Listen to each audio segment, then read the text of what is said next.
敲，它就是通过你敲进去的时候，它应该是应力波再进去传导的速度到其他针的速度。那如果里面材质很好的话，就是都很健康的话，理论上速度要一样。可是如果遇到空心的话，它可能速度在传的时候就会出现。如果它是比较密、比较硬，它回传速度会比较快一点吗？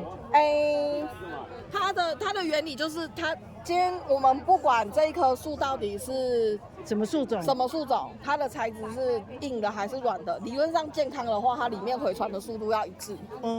可是如果有腐朽的话，就会不一样，不管是软的还是硬的。对，那它就是透过这个差异去评判说它里面到底腐朽程度是怎么样。